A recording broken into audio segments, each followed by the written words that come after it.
Oke, halo, perkenalkan nama aku Alan Mulia Pratama dengan NIM 135222124. Perkenalkan, nama aku Rizky Kamulia Pratama dengan NIM 135222126. Oke, perkenalkan nama aku Christian Justin Hendrawan dengan NIM 135222135. Perkenalkan, nama aku Ikhwan Al-Hakim, NIM aku 1352247. Jadi di sini aku akan jelasin tentang proses pengerjaan kami, yaitu di milestone 1. Di milestone 1 itu kami pertamanya brainstorming masalah dulu, apa yang akan kami ambil. Dalam hal ini kami mengambil masalah di mana sulitnya orang yang ingin berkontribusi ke alam, yaitu kesulitan dari mencari teman untuk berkontribusi maupun kesulitan untuk mencari event di mana dia bisa memberikan kontribusinya. Nah, dari masalah tersebut kami membuat fungsionalitas. Di antaranya ada 4, yaitu homepage, add and register event, kemudian ada smart suggestion dan juga donation mechanism. Itu tuh sudah kami susun agar menyelesaikan masalah yang tadinya kami generate, yang tadinya kami brainstorming. Nah, setelah itu dari empat fungsionalitas itu kami mengenerate diagram fungsionalitas aplikasi. Nah, dan dari diagram fungsionalitas itu kami juga mengenerate diagram proses bisnis. Selanjutnya dari fungsionalitas yang kami dapatkan, kami membuat diagram konseptual design, lalu membuat diagram navigasi layar. Lalu dari diagram navigasi layar tersebut kami membuat layar-layar yang kami perlukan untuk aplikasi kami.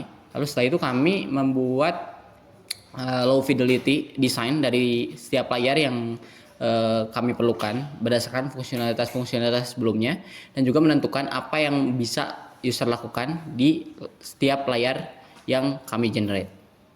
Jadi pada milestone ketiga ini kami melakukan pengerjaan high fidelity dengan cara kita melakukan implementasi dari low fidelity yang sudah kami implementasikan di milestone sebelumnya.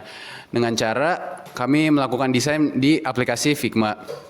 Nah, setelah kita melakukan implementasi desain dari high fidelity aplikasi Earthly, kami melakukan sistem desain, yakni membedah-bedah setiap komponen tipografi, warna, komponen kartu, komponen input, sampai komponen button dengan secara detail agar memiliki sistem desain yang baik. Setelah itu kami melakukan mapping dari low fidelity ke high fidelity kami. Untuk proses pengerjaan milestone 4 atau evaluation ini dimulai dengan menentukan pertanyaan kontekstual. Untuk pertanyaan kontekstual, kami menentukan 7 pertanyaan kontekstual. Setelah itu dilanjutkan dengan proses wawancara. Proses wawancara kami lakukan kepada 5 responden dengan rentang umur 18 hingga 22 tahun. Setelah kami melakukan wawancara dan responden telah melakukan uji coba terhadap prototipe, kita lakukan post-test untuk menerima tanggapan dari responden. Setelah kita menerima hasil post-test dari responden, kita olah hasil tersebut dengan menggunakan metrik penilaian sistem usability scale. Dari metrik penilaian tersebut didapat nilai evaluasi yaitu 80 dari rata-rata kelima responden tersebut. Setelah ditentukan skor tersebut, maka dapat diambil kesimpulan bahwa prototipe kami ini sangat layak untuk dipublikasikan.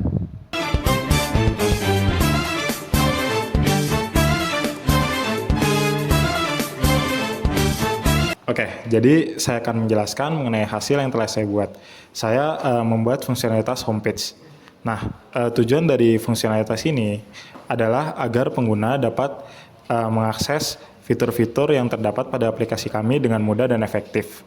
Nah, untuk low fidelity-nya, kami merancang agar homepage ini memiliki konseptual model seperti pengguna itu mengeksplor sesuai dengan informasi geografis yang ada dengan realitanya.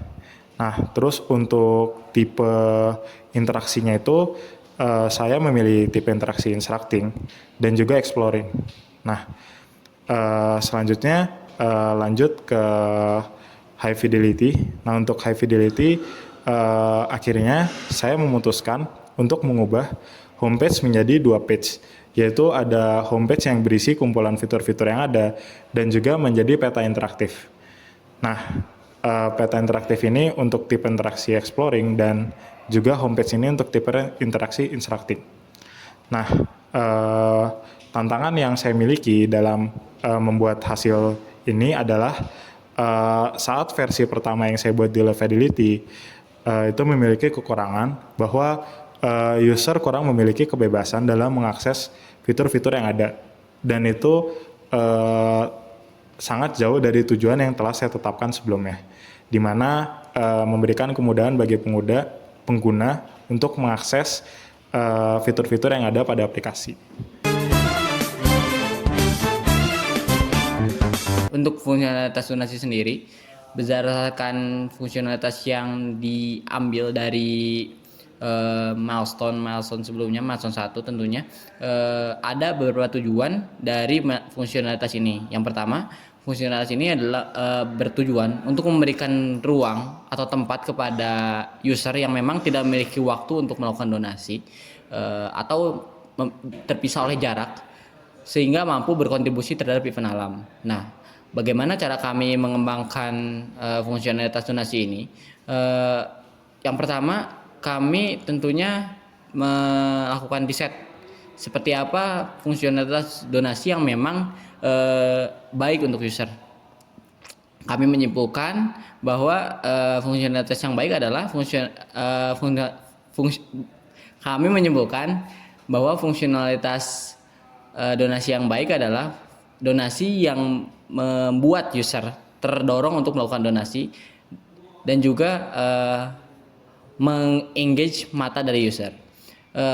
Tantangan dari fungsionalitas donasi ini adalah bagaimana caranya agar kami dapat memberikan fungsionalitas donasi yang selain menarik secara visual, tapi juga memiliki efek untuk membuat pengguna terdorong untuk melakukan donasi. Nah, untuk menjawab tantangan tersebut, kami mencoba melakukan riset, yaitu dengan melihat contoh aplikasi lain, tentunya dari aplikasi yang memang memiliki tujuan utama donasi, yaitu Kitabisa, dan juga dari aplikasi yang memang menerapkan sistem transaksi di situ, yaitu contohnya Gojek. Jadi dari kami untuk mencapai tujuan tersebut, kami menggabungkan mekanisme donasi dari Kitabisa dan juga tampilan visual dari si Gojek. Jadi terciptalah suatu layar fungsional yang mencerminkan fungsionalitas donasi ini berupa pop-up seperti aplikasi Gojek, tapi memiliki mekanisme donasi seperti Kitabisa yang memang terjamin keamanannya, karena keamanan pengguna pun salah satu konsiderasi dalam menerapkan fungsionalitas donasi ini. Oke, jadi sekarang saya akan menjelaskan tentang tantangan dan juga hasil dari page-page yang sudah saya kerjakan, yakni profil, trivia, dan juga suggestion page. Jadi untuk tantangannya sendiri, yang pertama adalah menentukan komponen-komponen dan warna yang pas agar desainnya itu tetap rapih dan juga tetap memberikan kesan yang minimalistik dan juga modern. Nah, dari situ akhirnya saya dan teman-teman saya akhirnya melakukan beberapa desain, dan akhirnya kami menemukan bahwa warna hijau lah yang sangat mencerminkan dari aplikasi Earthly. Nah, setelah sudah mendapatkan warnanya tersebut, tantangan yang berikutnya adalah mendefinisikan fitur-fitur apa yang sebenarnya dibutuhkan oleh aplikasi kita. Contohnya, sebelumnya itu tidak ada trivia page, tapi setelah kami melakukan user review, interview terlebih lagi, akhirnya kami menemukan bahwa page tersebut lumayan penting dikarenakan aplikasi Earthly sendiri itu mengutamakan kealam-alaman. Setelah itu hasilnya juga dapat dilihat di sini. Nah, bisa dilihat bahwa desain tersebut sudah memenuhi beberapa prinsip-prinsip desain yang sudah diajarkan pada mata kuliah IMK ini, yang mana kejelasan, kontras, dan lain-lain. Itu juga merupakan tantangannya tersendiri untuk membuat page itu sendiri tidak terlalu berlebihan dan juga tetap mempertahankan prinsip-prinsip yang baik. Oke, lanjut ke tantangan dan hasil dari fitur add and register event. Jadi untuk tantangannya itu ada dua, yang utamanya yaitu yang pertama adalah bagaimana cara menempatkan semua informasi yang harus diisi dalam suatu page ke dalam satu page creation form dengan tetap mempertahankan kerapian dari page tersebut, karena informasi yang harus diisi itu agak banyak seperti gambar dari event, judul dari event, caption dari event, lokasi, dan juga tanggal serta maksimal partisipan dari event tersebut. Kemudian tantangan kedua adalah untuk menentukan informasi apa saja yang harus ditampilkan di halaman di mana kita bisa melihat event apa saja yang sudah kita buat ataupun kita daftarkan. Nah, setelah itu hasilnya cukup simpel, dapat dilihat di layar ini. Jadi dapat dilihat kami menggunakan Instagram sebagai referensi untuk membuat event creation form, di mana Instagram bisa menempatkan semua field yang harus diisi dengan cukup rapi. Begitu juga dengan page kami, di mana kami bisa menempatkan blok-blok untuk mengisi hal-hal yang dibutuhkan dengan mengikuti struktur kerapian Instagram. Demikian dari aplikasi kami, Earthly. Kami sangat terbuka terhadap segala kritik dan saran guna meningkatkan kualitas aplikasi kami. Kami juga ingin mengucapkan terima kasih sebesar-besarnya kepada dosen yang telah membimbing kami, yaitu Pak Adi Muryanto dan juga Bu Maya Nabila.